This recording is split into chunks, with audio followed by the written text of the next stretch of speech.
아마 작년 말이었죠. 2025년 12월에 있었던 그 용인 아파트 사건. 많은 분들이 기억하실 거예요. 아, 네. 그 사건 충격이 정말 컸죠. 주식 투자에 실패한 40대 아버지가 9살 아들을 스스로 목숨을 끊었던 정말 너무나 가슴 아픈 사건이었습니다. 맞습니다.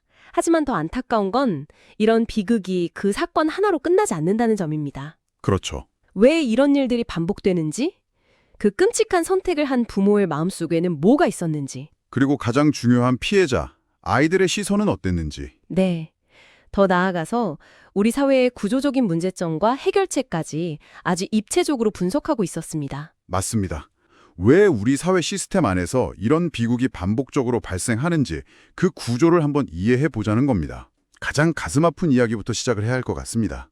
앞서 말했던 2025년 12월 용인 사건. 주식 투자 실패를 비관해서 특수학교에 다니던 9살 아들을 차 안에서 치고 자신은 아파트에서 몸을 던졌습니다. 그리고 그보다 몇 달 전인 2025년 3월에는 수원 장안구에서 거기서는 일가족이 전부. 네, 일가족이 숨진 채 발견됐었죠. 이 역시 40대 가장이었는데 지인에게 빌려준 수억 원을 돌려받지 못하면서 극심한 생활고에 시달렸다고 합니다. 이 경우엔 빚 문제였군요. 네, 결국 아내와 중학생 아들, 초등학생 딸까지 못 하고 스스로 목숨을 끊었습니다. 정말 끔찍한 일입니다. 그리고 시간을 조금 더 거슬러 올라가 2023년 3월 인천 미추홀구에서도 정말 끔찍한 일이 있었습니다. 영끌로 집을 샀던 그 사건 말씀이시죠? 네, 맞습니다. 이른바 영끌로 집을 샀는데 집값이 떨어지고 팔리지 않는 상황에서 주식빚까지 겹친 40대 가장이 아내와 6살, 4살, 그리고 겨우 2살 배기 어린 세 자녀를 3명이나요? 네, 모두 숨지게 한 뒤 극단적인 선택을 했습니다. 이 세 사건을 이렇게 나란히 놓고 보니까 정말 뭐랄까 소름 돋을 정도로 명확한 공통점이 드러나네요. 네, 저도 그게 너무 뚜렷하게 보여서 놀랐습니다. 바로 40대 가장, 그리고 그들을 벼랑 끝으로 내몬 경제적 절망입니다. 주식, 빚, 부동산. 네, 문제의 형태는 조금씩 다르지만 공통적으로 경제적 파산이라는 상황이 방화세가 된 거죠. 단순히 돈이 없는 상태를 넘어서 그게 한 사람의 정체성 전체를 무너뜨리는 방화세가 된다는 말씀이신데 그 압박감이 대체 어느 정도이길래 가장 보호해야 할 자녀에게 손을 대는 정말 상상조차 할 수 없는 선택으로 이어지는 걸까요? 바로 그 지점이 이 비극을 이해하는 핵심입니다. 이 비틀린 심리를 오염된 책임감이라는 아주 정확한 표현으로 설명을 하더라고요. 오염된 책임감. 네, 이건 그냥 단순한 절망이나 분노와는 좀 다릅니다. 내가 이 세상에 없으면 장애가 있는 우리 아이는 누가 돌보나? 또는 이 끔찍한 빚더미 속에서 아이들이 평생 고통받으며 살게 할 수는 없다. 차라리 내가 책임지고 다 같이 고통을 끝내는 게 낫다는 식의 생각이죠. 책임감이라는 단어를 쓰지만 그건 사실상 아이의 삶을 자신의 소유물처럼 여기고 그냥 멋대로 처분하겠다는 생각과 다를 게 없네요. 맞습니다. 그 왜곡된 생각의 뿌리가 정말 깊은 거죠. 사랑과 책임감이라는 이름으로 포장되어 있지만 네, 그 본질은 자녀의 생명에 대한 결정권을 부모인 내가 가지고 있다는 정말 극단적이고 위험한 착각입니다. 그리고 이런 생각은 터널시아 상태에 빠졌을 때 걷잡을 수 없이 증폭됩니다. 터널시아. 그 개념이 특히 와닿았습니다. 그 설명이 마치 벼랑 끝에 선 사람의 마음을 그대로 들여다보는 것 같았거든요. 그렇죠. 다른 길은 아예 보이지 않게 되는 상태라는 거죠. 정확합니다.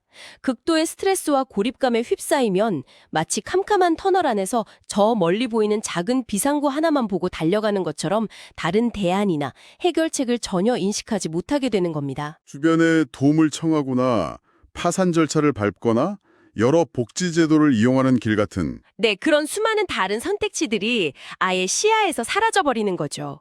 오직 이 고통을 끝내는 길은 이것뿐이라는 생각에만 매몰되는 겁니다. 부모가 그런 좁고 어두운 터널에 갇혀 있을 때 정말 가장 중요한 질문을 던져야 할 것 같습니다. 아이들의 입장은 어땠을까? 네, 아이들이 느꼈을 감정은 영문 모를 공포와 완전한 배신감이었을 거라고요. 상상만 해도 끔찍한 일이죠.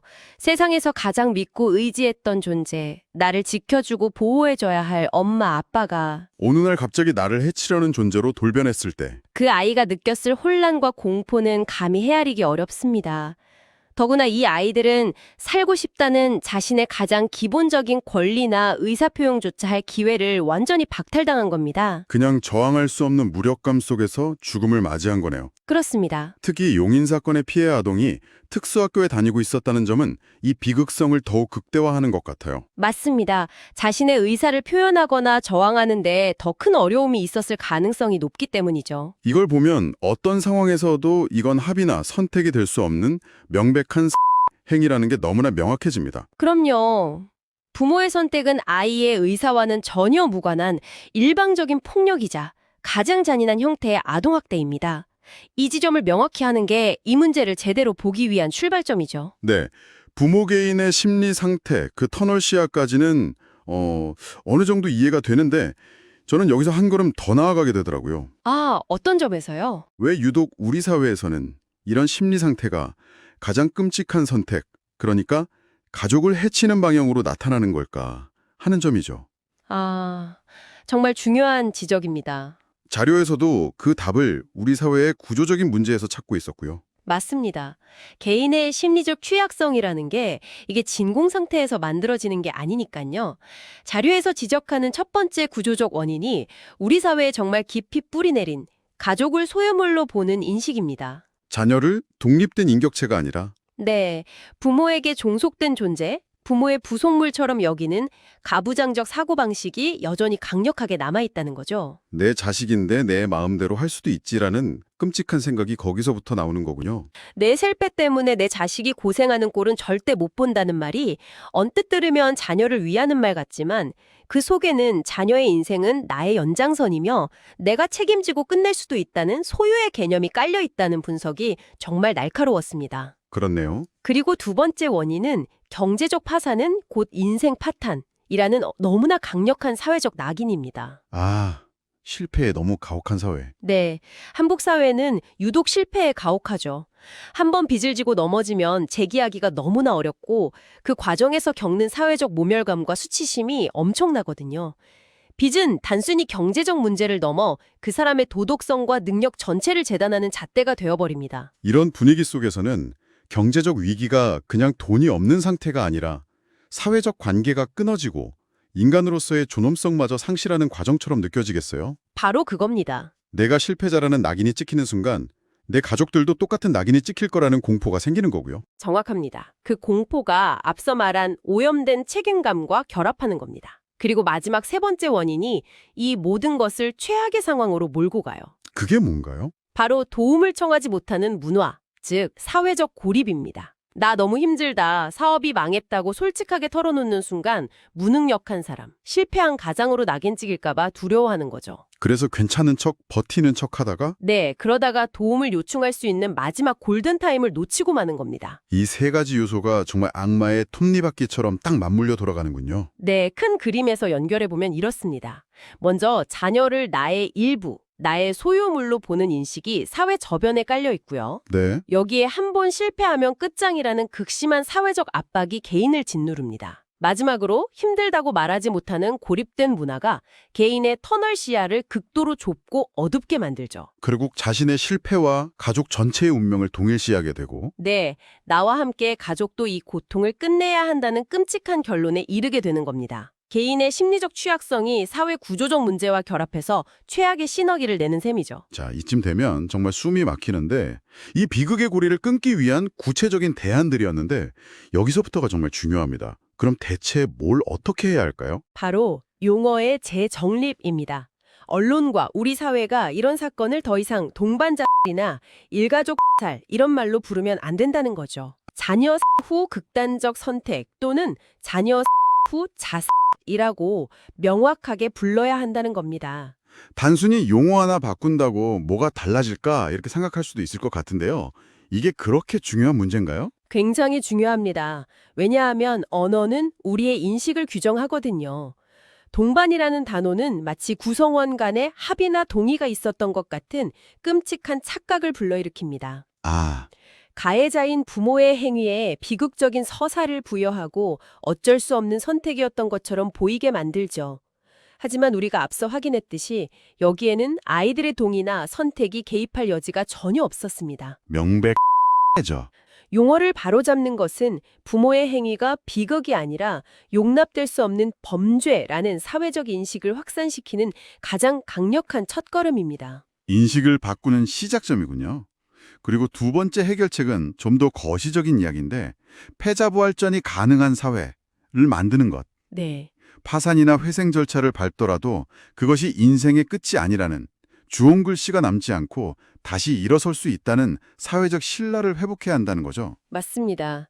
이를 위해 실질적인 금융 지원 시스템이나 재기교육 프로그램을 강화하는 것도 중요하지만 근본적으로는 실패를 바라보는 우리의 시선과 문화를 바꿔야 합니다. 실패는 과정일 수 있고 네, 그리고 도움을 요청하는 것은 결코 부끄럽거나 무능한 일이 아니라는 인식이 사회 전반에 퍼져야 합니다. 그리고 이 비극을 예방하기 위해서 사실 우린 모두가 각자의 자리에서 할 수 있는 역할이 있거든요. 어떤 게 있을까요? 바로 우리 주변의 위기 신호에 조금만 더 관심을 갖는 겁니다. 위기 신호요? 네, 우편함에 독촉고지서가 계속 쌓여 있거나 아이가 며칠째 학교나 학원에 나오지 않거나 밤늦게 잦은 다툼 소리나 울음소리가 들리는 것. 네, 이런 사소해 보이는 신호들이 사실은 한 가정이 보내는 절박한 구조 요청일 수 있습니다. 그런 신호를 발견했을 때 남의 집 일이라고 외면하지 않고 네, 주민센터나 구청 혹은 경찰에 아무 일 아니면 좋겠지만 저 집이 좀 걱정된다고 조용히 알려주는 작은 용기. 그것이 어쩌면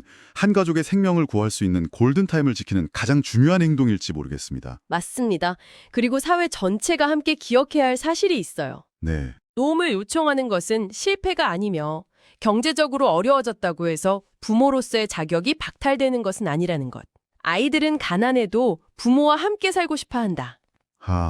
이 지극히 당연하고 단순한 사실을 우리는 너무 자주 잊고 사는 것 같습니다. 네, 오늘 우리는 사회 구조와 개인의 심리 그리고 해결책까지 다각도로 이야기를 나눠봤습니다. 결국 이 모든 것은 우리 각자의 삶과 깊이 연결되어 있다는 생각이 드네요. 그렇습니다. 오늘 이 대화를 마무리하며 당신이 스스로에게 던져보셨으면 하는 질문은 이것입니다. 우리는 일상 속에서 누군가의 실패를 마주했을 때 어떤 시선을 보내고 있나요? 그들의 침묵을 당연하게 여기며 외면하고 있지는 않은가요? 그리고 그 침묵의 문화를 깨기 위해 나는 오늘 무엇을 할 수 있을까요?